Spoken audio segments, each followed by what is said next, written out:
Hey everyone, welcome back. Once again, I'd love to dive into a fascinating scientific mystery and share it with all of you. You've probably heard the story that billions of years ago, not long after Earth was born, our planet collided with another celestial body called Theia. As a result of that massive impact, the Moon was formed. But that brings up a pretty intriguing question. What actually happened to Theia after that collision? Is there any trace of it still left here on Earth? You're watching our channel, and we're so glad to have you with us today. Stick around, because by the end of this video, you'll have all the answers. Alright, let's get started.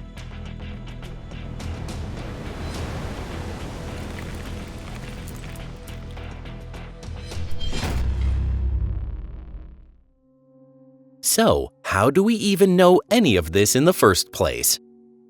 Before we dig into the evidence that might show remnants of Theia still around today, it's worth asking how scientists even know Theia existed at all. As you might have guessed, 4.5 billion years ago, there were no humans around and definitely no cameras recording anything. But believe it or not, the explanation is actually pretty straightforward. For centuries, scientists have been puzzling over one big question: where did the Moon come from? Over the years, they've put forward all kinds of theories, and we've actually talked about some of them in an earlier video. For example, if you check older encyclopedias, you'll often find a theory that early Earth spun so fast it became pear-shaped, and eventually the smaller half split off and became the Moon. That idea had quite a few supporters for a long time, but these days it's been largely debunked. That's because early Earth probably wasn't fully molten. It cooled quickly and developed a thin crust not long after forming. And besides, there's no sign that Earth ever spun fast enough to literally break apart like that. Plus, if that theory were true, wouldn't Mercury, Venus, and Mars also have moons just like ours? Another idea that's been suggested is that Earth might have captured the Moon as it passed by. But when a planet captures a satellite, it usually ends up with a long, stretched-out orbit and moves in the opposite direction of the planet's own spin. None of that fits with what we observe about the Moon. There's also the theory that Earth and the Moon formed at the same time, right next to each other in orbit, similar to how Jupiter's Galilean moons formed. That theory had some traction too, but it doesn't hold up against the fact that Earth and the Moon share nearly identical ratios of stable isotopes in their soil. Two bodies forming separately would never have such a perfect chemical match. And let's not forget, the Moon is a truly unique satellite.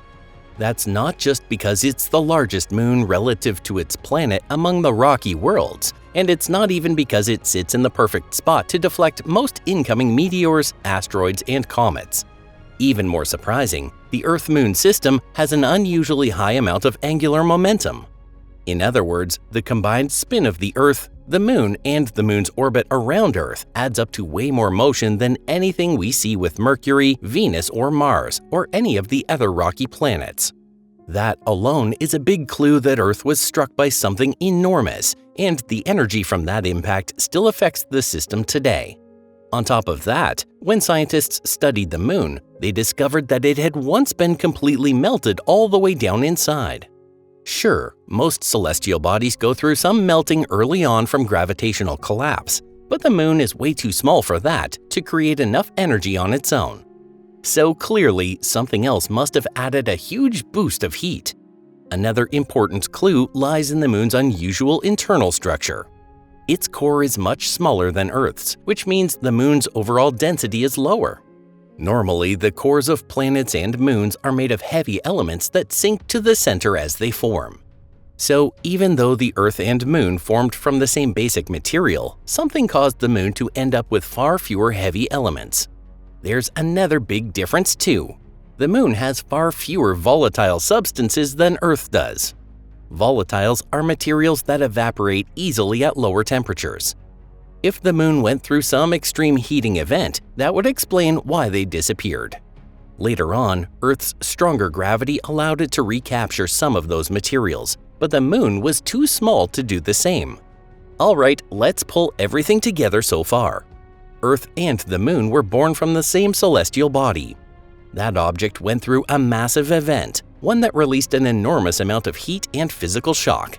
Out of all the theories we've explored, there's only one that really fits. Earth was struck by a planet-sized object, at least as large as Pluto and maybe even bigger. A collision with a small asteroid wouldn't have been nearly enough to explain everything. Scientists named this theoretical world Theia, after a titaness in Greek mythology who was the mother of Helios, the sun god, and Selene, the goddess of the moon. Of course, Theia didn't actually help create the sun, but it may very well have played a direct role in the creation of our moon. The giant impact. There are several mathematical models that try to explain the collision between Earth and Theia. As for how big Theia actually was, scientists still don't agree on that point. Some believe it was about the same size and mass as Pluto, others think it was more like Mars, and a few even argue it may have been larger than Earth itself. But regardless of its size, we can piece together a pretty clear picture of what likely happened. Back in the early days of the solar system, there were many more planets than there are now, packed more tightly together in a rather crowded layout. It's believed that Theia formed at one of the stable Lagrange points between Earth and the Sun, specifically at the spot known as L4. That means Theia shared Earth's orbit around the Sun, but it likely traveled about 60 degrees ahead of Earth. If, in that early solar system, the only large bodies had been the Sun, Earth, and Theia, then our little sister might still be glowing in the night sky alongside the moon. But fortunately, or perhaps unfortunately, that's not how things played out. Due to the gravitational influence of some massive body, most likely Venus or Jupiter, Theia was nudged off its orbit and sent hurtling toward Earth. Some scientists think it hit Earth at an angle, just barely clipping it. Others believe it smashed into our planet head-on. Either way, they all agree on this. Theia slammed into Earth with such force that it tore off a huge amount of material. That debris began orbiting Earth and eventually formed the Moon. But there's still one big question left. What happened to Theia after the impact? Is there any direct, not just indirect, evidence of Theia still out there? After all, everything we've talked about so far is based on inference. It's a conclusion drawn from a specific set of assumptions. So now, let's shift our focus from astronomy to geology and geophysics. Deep within Earth's mantle, scientists have identified what are known as large low-shear velocity provinces, or LLSVPs. These zones are located deep below the surface, directly above the outer core. They stand out because their material is denser than the surrounding mantle. We've found two main LLSVPs, one beneath the equatorial region of Africa and another under the Pacific Ocean. Each one is an enormous plate, ranging from roughly 124 to over 621 miles thick and stretching nearly 1,864 miles across.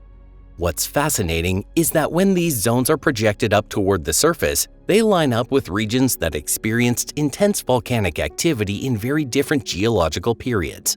These LLSVPs are massive. Together, they make up about 8% of Earth's mantle and roughly 6% of the planet's total mass.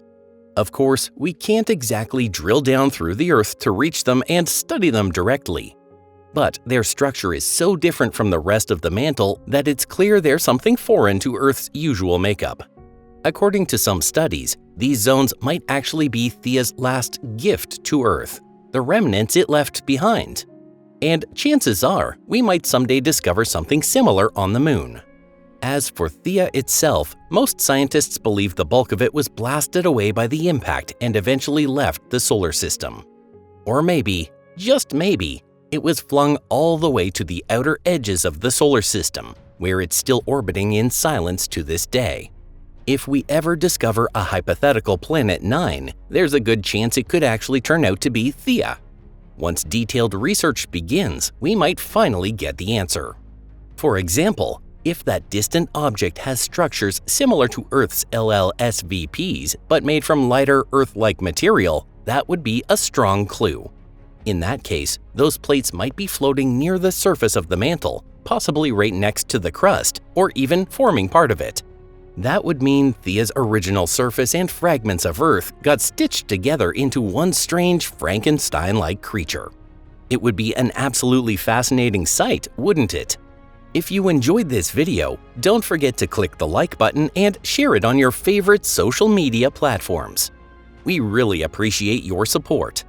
Thanks again for watching, and until next time, take care and goodbye.